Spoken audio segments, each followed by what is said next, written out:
Hello বন্ধুরা, তোমরা সবাই কেমন আছো? আশা করি ভালো আছো, সুস্থ আছো। তো আমিও ভালো আছি। মৌসুমি অফিসিয়াল চ্যানেলে তোমাদের সবাইকে স্বাগত জানিয়ে চলে এলাম আজকে রান্না বসাতে। তো এইদিকে ভাত বসিয়েছি একদিকে, আর এইদিকে কড়া বসিয়েছি। কড়াতে তেল দিয়েছি, তেলটা গরম হয়ে গেছে। এখন আমি ফোড়নে দেবো কালো জিরে। ফোড়নটা একটু ভাজা ভাজা হয়ে গেছে, আর এখন এই যে কেটে রাখা ছোটো ছোটো করে ডুমো ডুমো আলুগুলোকে দিয়ে ভালো করে ভেজে নেব।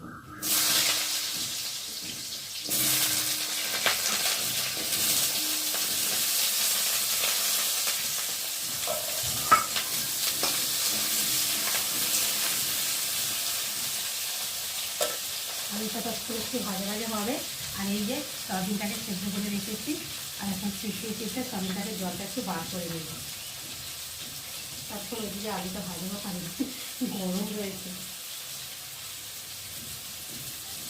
সয়াবিনটা আগে ভেজে নিলে তো সয়াবিনটা খেতে ভালো লাগে, শক্ত শক্ত মতো লাগে। আর একসাথে আলুর সাথে কষিয়ে নিলে খেতে ভালো লাগে, টেস্টিও হয়। অনেকে আছে দেখেছি যে সয়াবিনটা আগে ভেজে নিয়ে করো। যে যেমন পারো সে তেমনভাবেই করো, আর আমি যেইভাবে করি সেটাই তোমাদের সাথে শেয়ার করি। আর যা গরম, তো দেখো এখন আলুটা একটু ভাজা ভাজা হয়ে যাচ্ছে। আর এখন আমি কাঁচা লঙ্কা দিয়ে তরকারিটা করবো আজকে। তো আলুটা ভাজা ভাজা হয়ে গেছে, আর এখন এই যে কটা কাঁচা লঙ্কা ছিঁড়ে নিয়েছি, কাঁচা লঙ্কাটা দিয়ে দিলাম। আর এখন দেখুন নিয়ে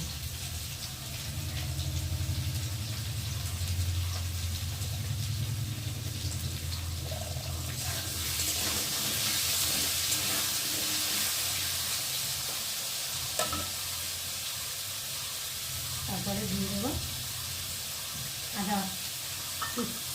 আদা ঘষে নিয়েছি, ঘষে দিয়ে আদাটা। তারপর দিয়ে দেবো হলুদ গুঁড়ো,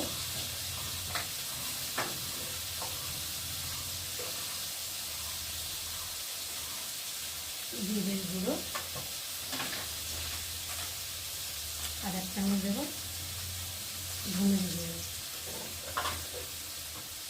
দিয়ে ভালো করে আলুর সাথে মশলাটা ভালো করে কষিয়ে নেব।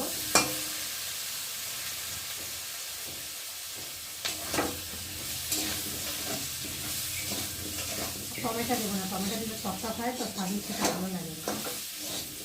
এমনি টমেটো ছাড়াই আমি রান্না করি।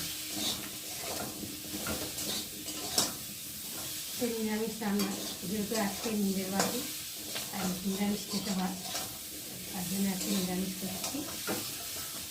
কোনো আদা খাওয়া যায়, রসুন পেঁয়াজ পেঁয়াজ সবজিটা খাওয়া যায় না, এগুলো হচ্ছে আমিষ। আদাটা সব তরকারিতেই চলে, নিরামিষে বলো আমিষে বলো সবটাতেই চলে।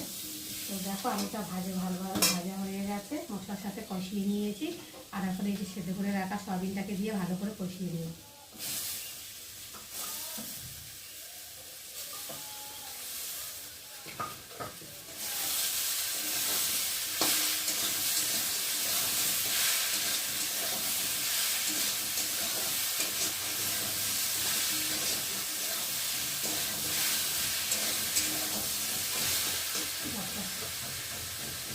ভাজা ভাজা মতো হোক,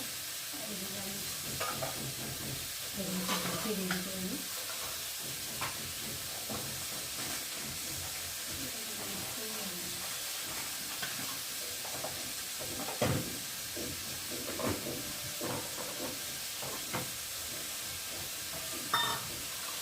আর এখানে এই যে আলু ছোটো ছোটো করে কেটে নিয়েছি, আলু ভাজা করবো। আর সবিন আলুর তরকারি আর আলু ভাজা এবার এলাকার মতো হবে। আর রাতে কী করি দেখা যাবে, রাতের বিকল্প রাতে হবে। এখন কী হবে সেটাই আগে হবে, তাই না?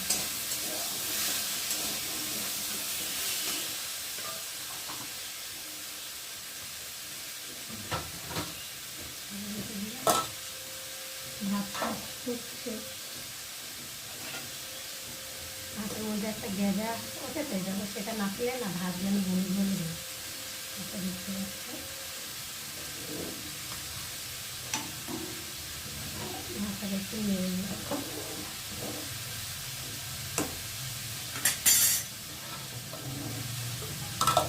ঢাকা দিয়ে দিলাম, একটু ভালো করে কষিয়ে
ভালোভাবে কষানো হয়ে গেছে, আর এখন আমি জল দিয়ে দেবো।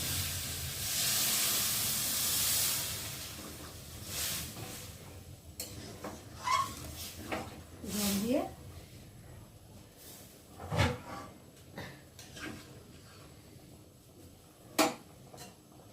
একটু ঢাকা দিয়ে দেবো। আর এখানটায় যে আলু আছে না, আলুটাকে একটু নুন দিয়ে মাখিয়ে যাবে। আলু নুন দিয়ে মাখিয়ে রাখলে নরম হয় আর সফটও হয়, আর কড়ার মধ্যে লেগে যায় না। ওই জন্য আগে নুনটা দিয়ে ভালো করে মাখিয়ে রেখে দিই। তরকারি হতে হতে আলুটাও অনেকটাই সফট হয়ে যাবে, নরম হবে।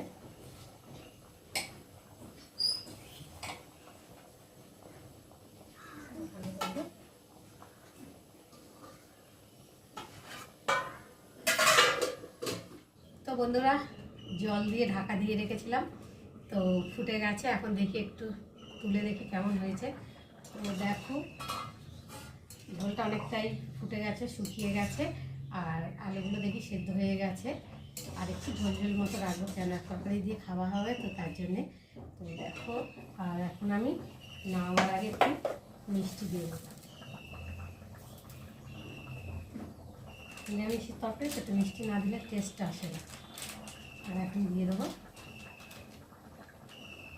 গরম মশলা, দিয়ে একটু ভালো করে ফুটিয়ে নেব। গরম মশলা দিয়ে বেশিক্ষণ ফোটাতে হয় না, অল্প একটু চিনিটা দিয়েছি তো, তার জন্যে একটু ফুটিয়ে নেব। আর এখন যে একটু আলু ভেঙে দিলে ঝোলটা গাঢ় গাঢ় হয়, তার জন্য দুটো একটা দেখো আলু ভেঙে দিচ্ছি। তো এখন হয়ে গেছে, আর এখন আমি পাত্রে করে নামিয়ে নেব। তো বন্ধুরা, আজকে আমার সবই নিরামিষের রেসিপি কেমন লাগলো তোমরা কিন্তু অবশ্যই কমেন্টে জানিও। আর ভালো লাগলে লাইক কমেন্ট শেয়ার করো। আর আমার চ্যানেলে যদি নতুন হয়ে থাকো, চ্যানেলটাকে সাবস্ক্রাইব করো। আবার দেখা হবে তোমাদের সাথে পরের ব্লগে। ততক্ষণ তোমরা তোমাদের খেয়াল রাখো, তোমরা আমার চ্যানেলটাকে সাবস্ক্রাইব করতে থাকো, আর আমি এদিকে তরকারিটাকে ঢালতে থাকি।